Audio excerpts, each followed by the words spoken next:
안녕하세요. 저는 춘천 한마음교회 유효진입니다. 저는 부모님의 이혼과 아빠의 재혼으로 인해 깊은 원망의 늪에 빠져 살았어요. 아빠와 친엄마 그리고 새엄마가 제 인생을 망친 가해자라고 생각했거든요. 그런데 이런 제 인생에 부활하신 예수님께서 찾아오셨고 그분으로 인해 제 삶은 원망에서 소망으로 바뀌었어요. 그리고 원망과 증오의 대상이었던 이 세 분을 용서하고 사랑으로 기도하게 된 간증을 나누려고 합니다. 저는 어렸을 적 드라마를 자주 보곤 했는데요. 요즘엔 드라마 하면 거의 다가 남녀 간의 삼각관계의 얘기잖아요. 하지만 그 당시에 가장 흔하고 흔했던 스토리가 바로 이혼 가정의 스토리가 아니었나 싶어요. 드라마 속에서는요, 종종 착한 새엄마와 못된 아이들이 나오곤 했는데요. 재혼 가정에서 아이들은 친엄마를 잊지 못하며 착한 새엄마를 아줌마라고 부르면서 괴롭게 합니다. 하지만 착하디 착한 새엄마는 아이들의 마음문을 열고자 무한 노력을 하는데요. 정말 이런 뻔한 스토리의 드라마를 볼 때면 왜 이런 뻔한 이야기가 내게는 일어나지 않았을까? 과연 이런 이야기는 드라마 속에서나 가능한 이야기였을까? 제 상황과는 너무 반대되는 드라마를 보며 TV 앞에서 깊은 한숨을 내쉬곤 했어요. 제가 5살 때쯤 부모님께서는 이혼을 하셨어요. 엄마는 우리 곁을 떠나셨고 아빠는 바로 재혼을 하셨죠. 너무 어린 나이였기 때문에 이 상황을 제대로 이해할 수 없었어요. 엄마를 잃었다는 상실감과 새엄마에 대한 낯설음을 느끼기도 잠시 언니와 저 그리고 돌이 갓 친한 남동생은 할머니 손에 맡겨졌어요. 할머니께서는 당신의 사랑으로 우리 3남매를 길러주셨기 때문에 어렸을 때는 그저 아무것도 모른 채 작은 시골 마을에서 뛰어놀며 자랐어요. 그러나 몸과 마음이 자라면서 엄마의 빈자리가 크게 느껴지더라고요. 운동회 때 친구들은 다들 엄마 손을 잡고 솜사탕도 사고 맛있는 것도 먹고 또 엄마랑 달리기 시합에도 나가곤 했는데요. 저는 그런 친구들의 모습을 멀리서 바라볼 수밖에 없었어요. 할머니와 동생과 조그만 돗자리 위에서 김밥을 먹으면서 말이죠. 할머니께서는 가끔 친엄마 이야기를 하시며 제게 엄마가 보고 싶지 않느냐고 묻곤 하셨는데요. 초등학교 2학년 어느 날 할머니께서는 제 손을 잡고 집에서 멀리 떨어진 어떤 식당으로 가셨어요. 그곳에는 낯선 아주머니 한 분이 계셨는데요. 할머니께서는 그분이 제 친엄마라고 소개시켜 주시는 거예요. 기억에서 사라졌던 지워버리고 싶었던 친엄마와의 뜻밖의 재회에 저는 그 앞에서 어떤 표정을 지어야 할지 모르겠더라고요. 저는 낳아줬다고 해서 다 엄마가 아니라 끝까지 키워줘야 엄마라고, 자식을 버리고 간 사람에게는 엄마라는 단어를 붙여서는 안 된다고 단호하게 친엄마에 대한 생각을 접고 살았어요. 엄마 없이도 충분히 잘 살 수 있다는 걸 꼭 보여주겠다고 마음을 독하게 먹고 있었죠. 그런데 버리고 갈 땐 언제고 이제 와서 보고 싶다며 찾아온 친엄마가 전혀 반갑지 않았어요. 우리를 버리고 간 엄마는 필요 없다고 제 표정과 온 몸으로 말하고 있었죠. 이런 저의 마음을 아셨는지 보다 못한 할머니께서는 저를 데리고 얼른 그 자리를 떠날 수밖에 없었어요. 초등학생 때 저와 친한 언니가 있었는데요. 그 언니 부모님도 이혼을 하셨고 엄마와 함께 살고 있었어요. 엄마 혼자 힘들게 일해서 그 언니와 동생을 키우고 계신 거예요. 설령 이혼을 한다 하더라도 엄마라면 이렇게 끝까지 자식들을 책임지는 것이 당연하고 또 충분히 그렇게 할 수 있다고 생각했어요. 그런데 스스로 엄마의 길을 포기하신 친엄마를 저는 절대 용서할 수 없었습니다. 새엄마는 얼음같이 차가운 사람이었는데요. 제가 즐겨보던 드라마 속의 착한 새엄마와는 정반대의 사람이었어요. 저는 마음문을 열었지만 새엄마는 그 문으로 들어오지 않으셨고 오히려 냉대를 하시는 거예요.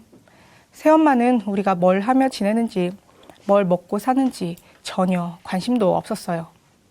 저는 학교에서 나눠준 납입고지서에 적힌 납입 기한일이 다가오는 것이 정말 싫었는데요.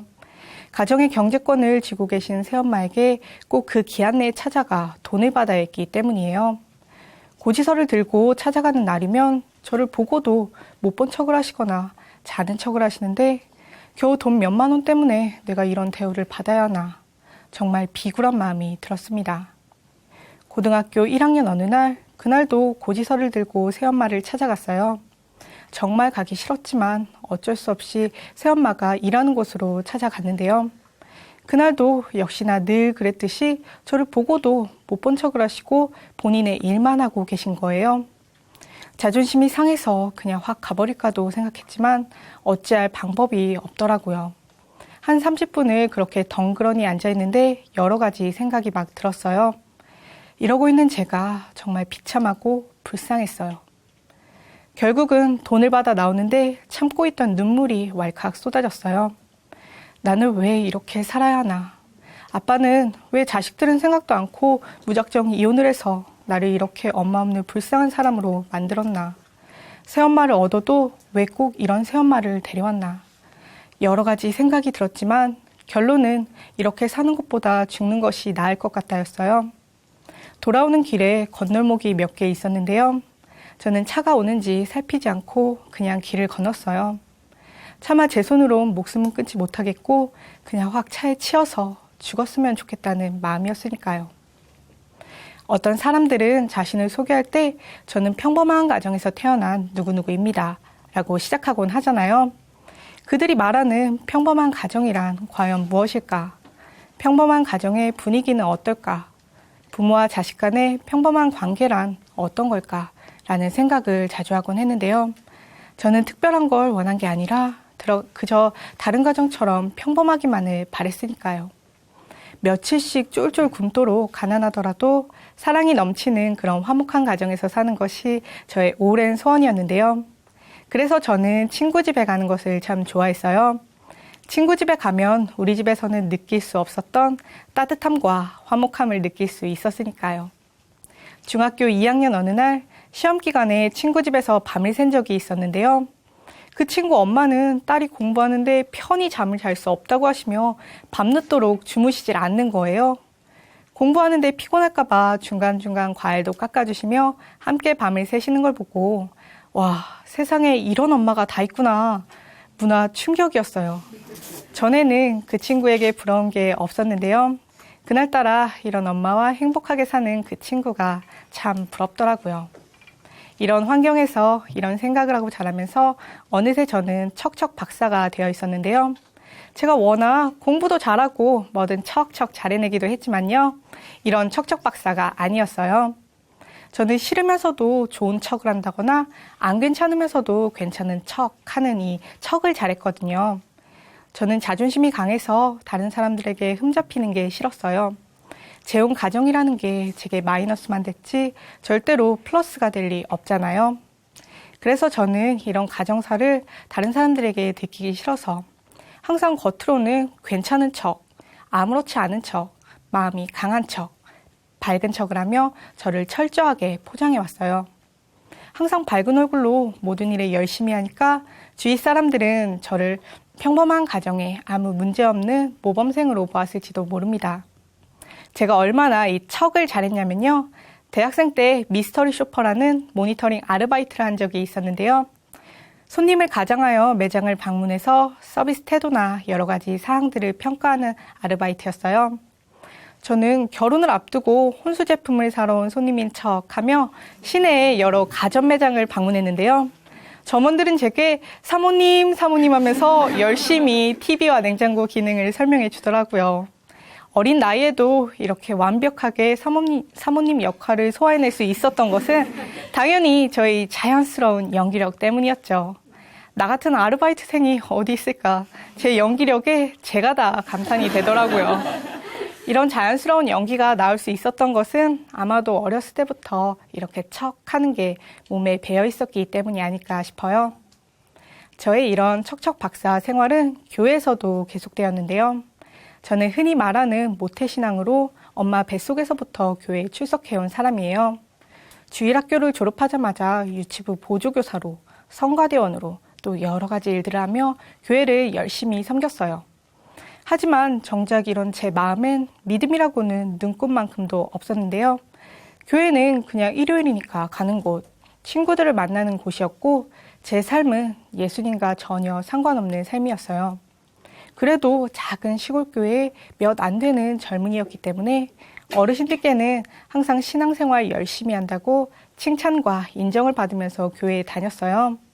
겉으로는 항상 예수님을 잘 믿는 척, 독실한 기독교인인 척 했으니까요. 이렇게 척 하고 살면서 제 얼굴은 웃고 있었지만 제 마음은 점점 더 어두워져만 갔는데요. 그해 여름 제 인생을 완전히 뒤바꿔 놓는 일이 일어났습니다. 저는 언니가 춘천으로 대학을 가면서 한마음교회라는 곳을 알게 되었어요. 언니가 교회에서 운영하는 기숙사에 들어가게 되었거든요. 토요일에 언니를 만나러 춘천에 왔다가 우연히 토요 찬양 예배에 따라가게 되었는데요. 예배당을 가득 메운 성도들의 뜨거운 찬양과 뜨거운 기도 소리에 제 마음이 확 열렸어요. 그리고 몇 달 후 언니의 권유로 청소년 여름 수련회에 참석하게 되었습니다. 서당계 3년이면 풍어를 읽는다고 저도 교회는 오래 다녔으니 2000년 전에 예수님께서 십자가에 못 박혀 죽으시고 3일 만에 다시 살아나셨다는 것은 알고 있었죠. 주일학교 때부터 줄줄 외웠던 사도신경에도 나오잖아요. 하지만 저의 믿음은 2000년 전으로 멈춰 있었어요. 제게 예수님은 2000년 전에 죽으시고 2000년 전에 부활하셔서 여전히 2000년 전에 계신 분이셨어요. 부활이 사실인지도 몰랐고 부활의 의미도 몰랐으니까요.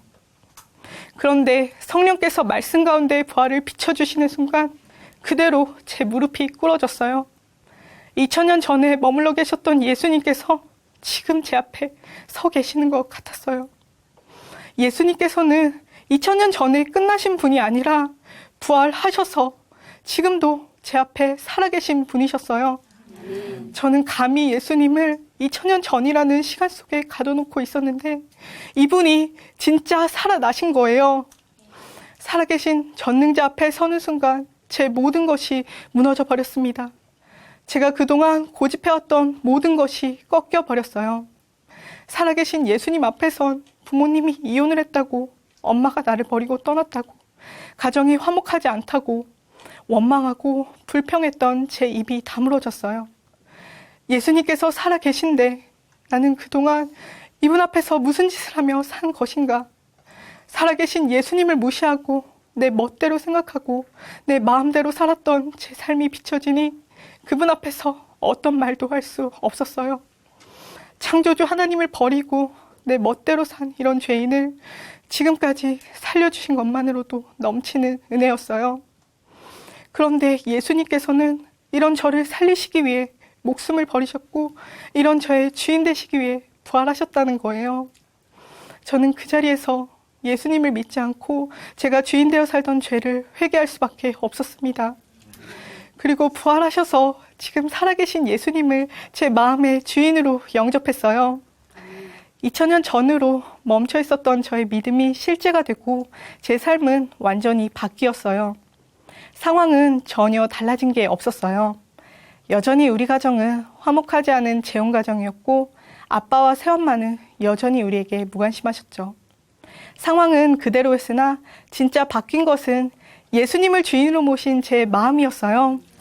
그동안 문제라고 생각했던 것들이 이젠 제게 더 이상 문제로 여겨지지 않는 거예요.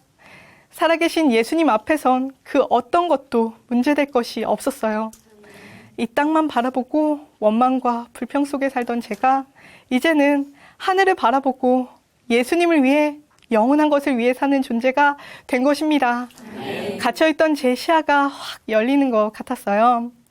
역사적인 사실, 부활을 통해 예수님이 누구신지 알게 되고 예수님께서 지금 살아계시다는 것이 확증이 되니 또 이분께서 이미 모든 것을 다 이루셨고 다 주셨다는 것을 알게 되니 제 삶에 원망이 떠나고 기쁨과 자유함이 임했어요. 저는 그동안 아빠, 친엄마, 그리고 새엄마가 제 인생을 망친 가해자라고 생각하며 원망하고 증오해왔어요. 내가 이렇게 힘들게 사는 이유는 다 이 세 사람 때문이라는 피해의식 속에 살았어요. 그런데 영적인 실상을 인지하고 보니 어둠인 이 세상에서 예수님을 믿지 않는 인생은 다 마귀에게 속아 자기가 주인 되어 사는 비참한 인생이라는 것을 알게 되었어요. 제가 가해자라고 생각했던 이 세 분도 그리고 저도 결국은 다 속고 살았던 거예요. 예수님을 믿지 않아 서로를 원망하고 미워하며 살았다는 것이 정말 허탈하더라고요. 하나님께서는 우리를 너무나 사랑하시고 당신께 돌아오길 간절히 기다리고 계셨는데 말이죠. 하나님의 마음을 알게 되니 자연스럽게 그분들을 용서하게 되었어요. 그리고 예수님 없이 힘들게 살아온 그분들의 삶이 안타깝게 느껴졌어요. 왜 그런 선택을 할 수밖에 없었는지, 왜 그렇게 살 수밖에 없었는지 그분들을 이해하고 기도하게 되었어요. 특히 당시에 많이 힘드셨을 친엄마의 마음을 생각하니 그것도 모르고 제 멋대로 행동했던 것이 정말 죄송하더라고요. 지금은 아빠, 친엄마, 새엄마도 잘 지내고 있습니다. 하나님께서는 우리 가정에 자연스럽게 제사를 없애주시고 명절마다 예배를 드릴 수 있게 해주셨는데요. 아직 예수님을 믿지 않는 식구들도 있지만 다 같이 하나님을 찬양하고 복음을 들을 수 있다는 것만으로도 얼마나 감사한지 몰라요. 교회 한 번도 가본 적이 없으신 부모님도 어디서 배우셨는지 찬송가를 참 잘 따라 부르시더라고요. 찬양이 끝나면 제가 예수님의 부활을 전합니다. 전능자께서 이 땅에 오셨다 가셨음을, 부활하셔서 지금 살아계신 예수님께서 우리 가정의 주인이심을 전해요. 그럴 때면 아빠는 언제 끝나냐고 빨리 좀 끝내라고 야단이시지만 저는 굴하지 않고 더 힘줘 복음을 전합니다. 예수님께서 부활하셨기 때문에 죽음뿐 아니라 우리 인생의 모든 문제가 이미 끝난 것을 믿습니까? 라고 하면 아빠는 마지못해 아멘 하곤 하세요. 하나님께서 우리 가정에도 구원의 문을 활짝 열어주실 것을 믿고 기도하고 있습니다. 가정의 아픔을 가지고 있던 제게 하나님께서는 교회 공동체를 선물로 주셨어요. 회개하고 예수님을 주인으로 믿은 것뿐인데 예수님과 연합시켜 주시고 한 생명된 하늘가족 교회 공동체를 주셨어요. 저는 자라면서 누군가에게 사랑한다라는 말을 들어본 적이 없는데요. 제가 그토록 듣고 싶었던 그 말이 바로 성경책에 쓰여 있었어요. 하나님께서는 아들을 주실 만큼 저를 사랑한다 하시고 예수님께서는 당신의 생명을 버릴 만큼 저를 사랑한다고 하시는데 그 크신 사랑 앞에서 제 마음을 더욱 낮추셨어요. 그리고 저를 진심으로 아껴주고 사랑해주는 교회 공동체 안에서 그동안 받지 못했던 사랑을 마음껏 누릴 수 있게 하십니다. 제가 어떻게 이런 사랑을 받을 수 있나 감사만이 나와요. 그리고 저의 척하는 연기 생활도 이제 끝이 났는데요. 저를 있는 모습 그대로 받아주는 교회 공동체 안에서 제 삶이 자유로워졌어요. 이제는 애써 제 마음을 감추면서 혼자 고민하고 혼자 힘들어하지 않아요. 함께 고민해주고 함께 기도해주는 교회 공동체가 있으니까요. 전에는 언니를 만나기 위해 가끔 오던 춘천에 이제는 매주 오게 되었는데요. 차비와 시간이 들고 혼자 왔다 갔다 하는 것이 쉽지만은 않았지만 제가 항상 기뻐할 수 있었던 것은 사랑하는 예수님을 만나러 나의 영원한 가족, 교회 지체들을 만나러 오는 길이었기 때문이에요. 2년 전쯤 하루는 교회 한 어르신께서 뜬금없이 제게 효진아, 예수님 믿고 네 얼굴이 가장 많이 바뀌었어 라고 하시는 거예요. 아니 도대체 내 얼굴이 얼마나 안 좋았으면 가장 많이 바뀌었다라는 이런 최상급 표현을 쓰시나. 예수님 믿기 전에 나보다 심각했던 사람들이 얼마나 많을 텐데 라는 생각을 하며 옛날 사진을 꺼내보았는데요. 정말 섬뜩하더라고요. 예수님 믿기 전에는 마음의 원망과 불평으로 가득 차 석고상 같았던 제 얼굴이 지금은 정말 완전히 바뀌었어요.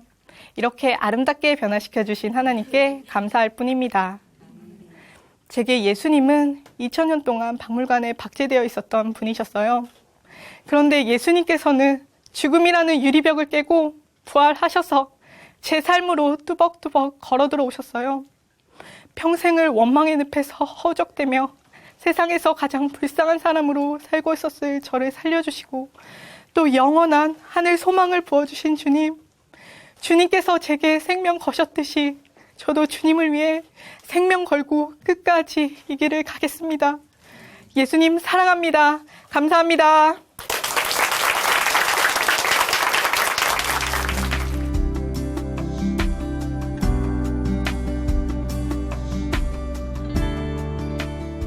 안녕하세요. 저는 춘천 한마음교회 주영생입니다.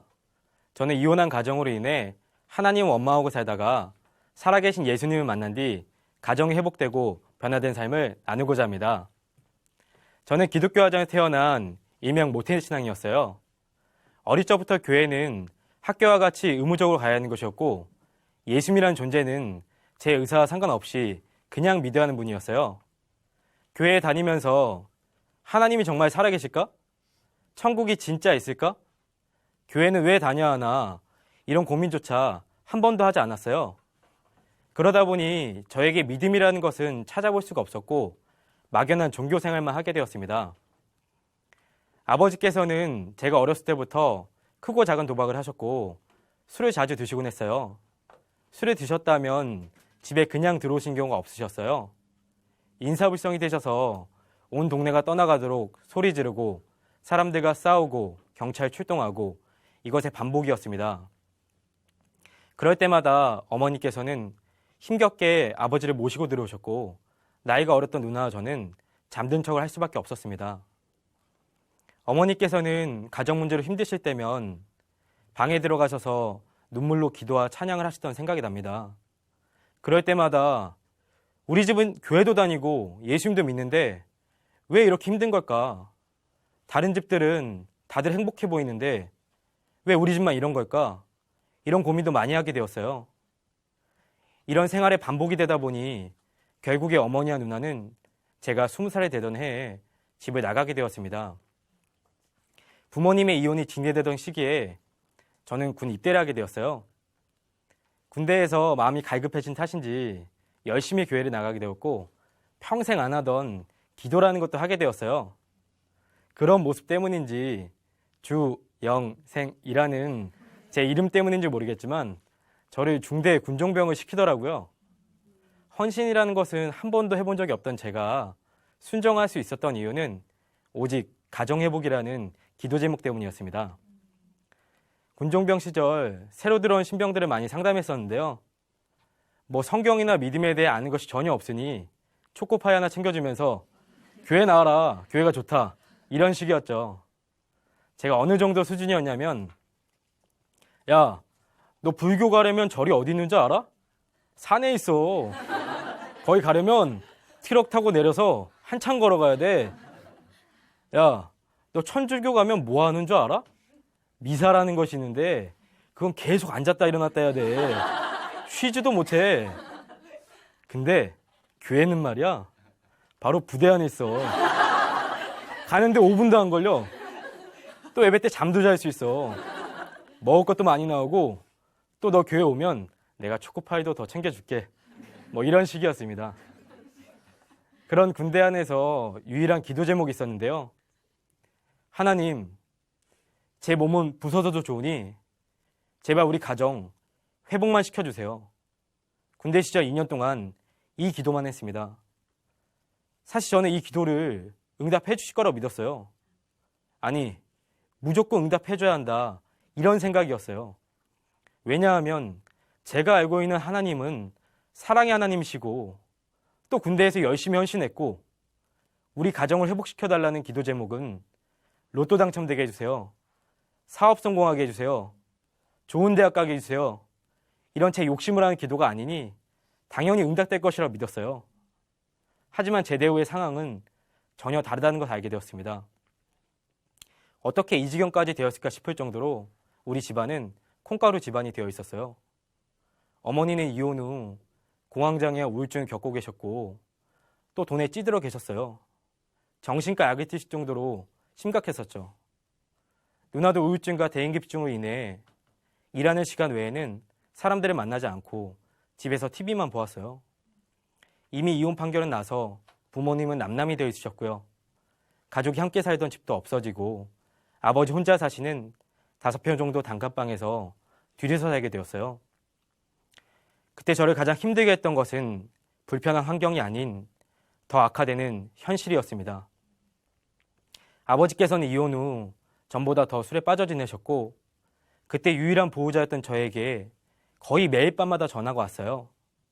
인사불성이셨던 아버지와 새벽까지 씨름해야만 하는 하루하루는 정말 지옥 같은 삶이었습니다. 이대로 가다간 도저히 안 될 것 같다는 생각에 아버지를 버리고 나와서 따로 살게 되었어요. 그 시절 마지막으로 어머니께 찾아가서 여자로서의 선택이 아닌 어머니로서의 선택을 해달라고 가정 회복을 위해 사정했었지만 어머니는 다시는 힘든 삶을 사는 것이 싫으셨는지 제 부탁을 거절하셨죠. 군대 제대 후 모든 상황을 봤을 때 가정 회복이 되기는커녕 도저히 끝이 안 보이는 긴 터널같이 느껴졌습니다. 그렇게 군대에서 2년 동안 헌신하고 열심히 기도했었는데 제게 돌아오는 것은 슬픔과 아픔과 상처뿐이었습니다. 길을 가면서 흐르는 눈물을 삼키며 하늘에 대고 하나님께 따졌어요. 하나님, 정말 있으시다면 우리 집이 왜 이렇게 됐나요? 하나님이 정말 사랑의 하나님 맞나요? 진짜 계신 건가요? 저는 이제 하나님을 떠나 제 힘으로 살 겁니다. 반복되는 지옥 같은 삶에 저에게 남은 것은 하나님께 대한 원망이었습니다. 그 이후 우리 집이 이렇게 된 이유는 돈이 없기 때문이라 생각에 돈에 미쳐 살게 되었고 제 머리에는 오직 돈과 성공뿐이었어요. 가정을 회복시키기 위해서 돈을 벌어야 했다는 생각과 나중에 내가 결혼해서 이혼한 가정을 만들지 않기 위해서는 돈을 많이 벌어야 했다는 생각뿐이었죠. 돈을 어떻게 하면 많이 벌 수 있을까 하는 고민 중에 게임이면 되겠구나 생각하게 되었어요. 제가 중3 때 게임으로 300만 원이라는 돈을 벌어본 기억 때문이었어요. 그 이후 돈이 필요할 때면 짬짬이 게임으로 돈을 벌어 재미를 보았어요.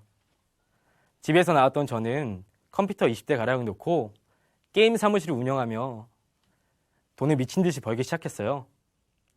그 당시 인기를 끌던 온라인 게임상에서 아이템을 저렴하게 매입해서 비싸게 파는 일이었습니다. 아이템 가격이 적게는 몇만 원부터 많게는 수천만 원까지 하는데 저는 한 달 평균 5, 600만 원 정도, 많게는 1000만 원까지 벌었어요. 워낙 게임에 빠져있던 사람이 많은 터라 제 사업은 나날이 번창하였고 주위 부러움의 대상이 되었죠. 그때부터 여기에만 미쳐서 교회도 나가지 않고 가족은 물론 모든 사람들과 연락을 끊었고 돈 버는 것에만 집중했어요. 제 머릿속에서 계획이 세워졌는데요. 25세에 1억, 30세에 10억, 35세에 100억. 그 이후로는 무한대라는 점을 찍어놓고 달렸죠. 그래, 호랑이는 죽어서 가죽을 남기고 사람은 죽어서 이름을 남긴다고 했지. 돈 벌고 성공해서 이름 한번 남겨보자. 남자가 기왕이면 큰 그릇을 가져야지. 이런 생각들로 가득 찼습니다. 밤의 하늘 이다 보니 자연스럽게 음주 가물을 즐기며 밤문화에 젖어 있었고 사무실에서는 술판과 도박판도 벌어졌었죠. 25세에 1억이라는 목표를 눈앞에 두고 한참 돈과 성공을 향해 달리던 차에 아버지의 몸이 안 좋다는 걸 전해 들었어요. 아버지는 배의 복수가 차오르면서 죽을 병이라고 생각하셨는지 이제 아버지는 죽는다. 잘 지내라 말씀하셨어요. 그 말씀을 듣는데 지금까지 달려왔던 모든 꿈들이 와르르 무너진 듯했어요. 아버지의 치료 비용이 적게는 몇천, 많게는 억대가 넘을 수 있다는 말에 절망이 되었어요. 지금까지 모아뒀던 성공의 발판인 돈이, 사업 자금이 다 날아가게 생겼으니 말이죠. 돈 때문에 부모도 죽이고 자식도 죽인다는 뉴스처럼 저 또한 아버지께서 그냥 조용하고 편안하게 돌아갔으면 좋겠다는 끔찍한 생각이 들었어요. 처음에는 가정회복을 위해 돈을 벌겠다는 명목이었지만 그 욕심이 끝이 없다는 것을 알게 되었습니다.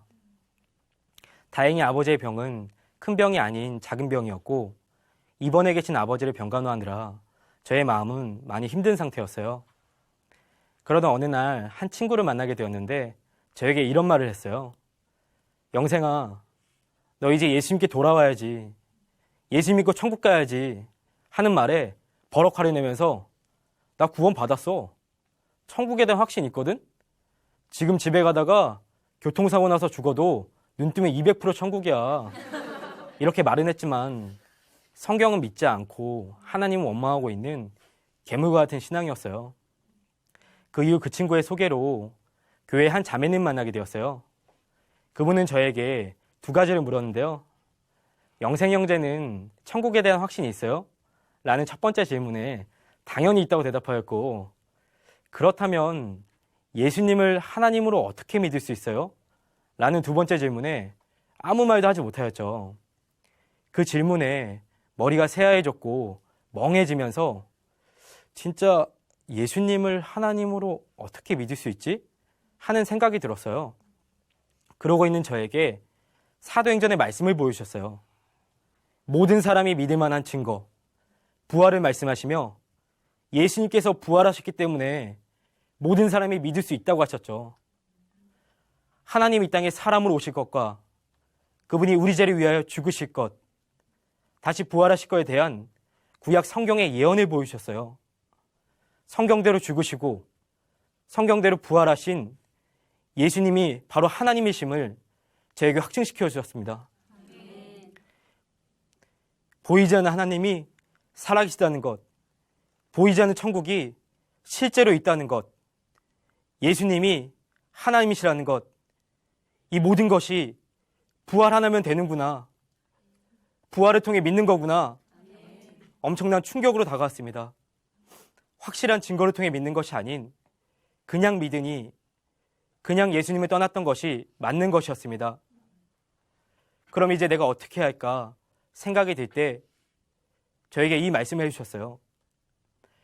하나님을 배척하고 자기가 주인 되어 사는 우리를 위해 예수님께서 십자가에 죽으시고 부활하셔서 모든 죄를 사해 주셨다.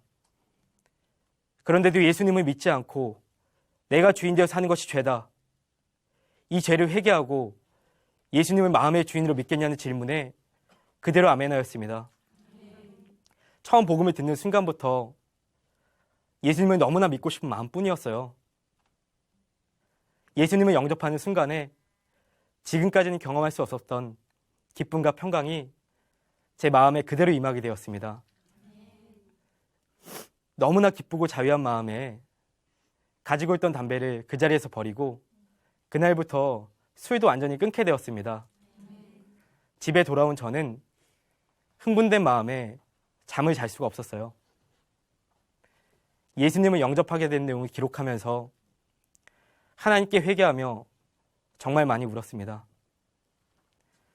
예수님 믿고 너무 감사한 것은 돈에 미쳐 살았던 제가, 성공에 미쳐 살았던 제가, 초코파이밖에 전하지 못했던 제가 만나는 사람마다 복음을 전하게 되었다는 사실입니다. 주위에선 저에게 예수쟁이, 미친놈, 적당히 좀 하라며 온갖 욕설을 했지만 부활로 제가 가는 곳이 천국이 확실한 것처럼 그들이 가게 될 곳이 지옥이 확실해졌기 때문에 안타까운 마음에 전할 수밖에 없었어요. 또 20년간 끊을 수 없었던 게임과 돈의 우상이 끊어졌습니다. 내 마음속에 계신 예수님께서 싫어하시겠다는 생각에 게임 사무실도 바로 정리하게 되었죠. 할 줄 아는 일도 없고 돈도 못 벌게 되었지만 예수님이 주인이시기에 너무 기뻤습니다. 그리고 제 문제와 우리 가정의 모든 문제가 여기 있었으면 알게 되었어요. 왜 우리 가정이 이렇게 힘들었을까? 왜 이런 삶을 살아야만 했을까? 저는 그동안 돈 때문인 줄 알았어요. 부모님 때문인 줄 알았습니다. 하지만 그것은 돈 때문도 아니고 부모님 때문도 아니었습니다. 교회를 다닌다면서도 예수님을 믿는다면서도 부활하신 예수님을 주인으로 믿지 않고 다 자기가 주인 되어 살았기 때문이었어요. 그러니 가정 전체가 지옥 같은 나날을 보낼 수밖에 없었어요. 아, 우리 가족이 다 속았구나.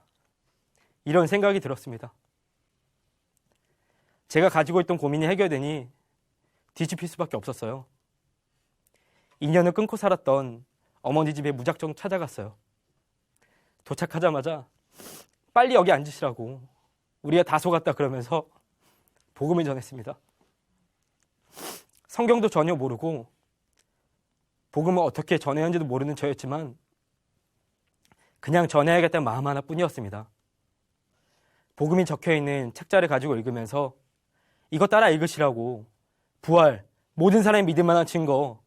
왜 안 읽으시냐고 하는데 어머니와 누나는 저를 그냥 멍하니 쳐다보시는 거예요. 그도 그럴 것이 남남처럼 지냈던 아들이 신앙 가는 거리가 멀었던 녀석이 갑자기 와서 예수 만났다고 하면서 뭘 자꾸 읽으라고 하는데 이상한 게 당연한 거죠. 하지만 예수님께서 다시 사셨다는 것, 이분을 내가 만났다는 것, 이것이 더 컸기 때문에 계속 어머니와 누나를 찾아가서 복음을 전했습니다. 그렇게 몇 번의 복음을 전했을 때 누나가 눈물을 흘리며 지금까지 내가 주인이었다고, 이젠 예수님을 주인으로 믿겠노라 영접하는 놀라운 역사가 일어났습니다. 그 후 누나와 함께 작은 교회 예배를 드리게 되었고 우리는 점점 삶이 변화되었는데요. 변해야지 해서 변한 것이 아니라 마음의 주인이 바뀌니 자연스럽게 변화가 되었어요. 자식들의 변화를 통해서 하나님께서는 부모님의 마음도 점점 열어주셨어요. 부활의 복음을 들으시던 중에 30년 이상 신앙생활에 오셨던 어머니의 고백은 아직도 잊혀지지 않습니다. 예수님이 주인이 아니라 지금까지 내가 주인이었다. 그러니 돈이 우상이었고 남편을 사랑으로 품지 못해 이혼했다. 눈물을 흘리시며 그 자리에서 예수님을 마음의 주인으로 영접하게 되셨어요. 정말 성령의 역사였습니다. 그 뒤 제가 그토록 바라고 바라던 가정의 회복이 실제가 되었습니다. 부모님께서 서로 화해하시고 다시 합치게 되셨고 뿔뿔이 흩어졌던 온 가족이 한 지붕 아래 살게 되었습니다. 이제 어머니께서는 예수님을 마음의 주인으로 믿으시고 우울증과 공황장애에서 해방되어 약도 끊으셨습니다. 누나도 우울증과 대인기피증에서 해결되어 이젠 어느 누구를 만나도 복음을 전하는 삶이 되었고요. 아버지께서는 술을 완전히 끊으셨어요. 온 가족이 함께 교회에 다니게 되었고 작은 교회 예배까지 드리게 되었어요. 가정이 회복되고 첫 명절 때 함께 큰 집에 가게 되었는데요. 그때 어머니를 보시고 할머니께서 현관까지 뛰어나오셨어요. 눈물을 흘리시며 끌어안으시고 너무 자랐다. 눈 감기 전에 못 볼 줄 알았었는데 이렇게 와줘서 너무 고맙다 말씀하셨고 온 식구가 눈물바다가 되었습니다. 제 이등병 시절 때 꼭 하고 싶은 것이 있었는데요. 그건 가족이 다 함께 모여 웃으며 밥 한 번 먹는 것이었습니다. 그런데 이제는 밥뿐만이 아니라 모든 것을 함께하는 가족이 되었어요. 온 가족이 함께 나들이도 하고 함께 외식도 하고 함께 운동도 하고 함께 시장도 봅니다. 또 함께 한 영혼을 위해 기도하고 예배를 드리는 놀라운 가정이 되었어요. 매주 예배를 드리러 가족들과 교회를 갈 때면 너무 행복합니다. 그때마다 아버지께서 어머니의 무거운 가방을 들어주시고 손을 꼭 잡아주신 모습 볼 때면 얼마나 아름다운지 몰라요. 주위에서는 복음으로 회복된 우리 가정을 보시고 너무 놀랍다, 너무너무 잘 되었다고, 이건 기적이라고 말씀하세요. 이렇게 우리 가정이 변화되고 회복될 수 있었던 것은 돈도 아니요, 좋아진 환경도 아니었어요. 지금도 아버지께서는 빚을 갖고 계시고 돈을 그렇게 많이 버시는 것도 아니거든요. 게임 중독, 돈 중독, 알코올 중독, 정신질환, 이혼, 이 모든 문제의 답은 바로 복음이었습니다. 아멘. 이 세상에서 가장 불행했던 가정이 이제는 이 세상에서 가장 행복한 가정이 되었습니다. 아멘. 하나님께서는 너무 감사하게도 게임 말고는 일할 게 없었던 저에게 직장을 주셨어요. 그곳에서 부모님이 이혼해서 힘들어하는 동료들에게 제 간증을 하면서 복음을 전하고 있습니다. 복음이면 어떠한 가정도 살아날 것을 믿기에 복음이면 다 된다 확실하게 말해주고 있어요. 저 또한 예수님께 돌아오라고 했던 그 친구와 얼마 전에 결혼해서 예심 안에서 기쁘고 행복한 가정을 꾸렸습니다. 예전의 작은 교회 지체들과 이 가정이 이 시대 이혼 가정의 모델이 되게 해달라는 기도를 했었는데요.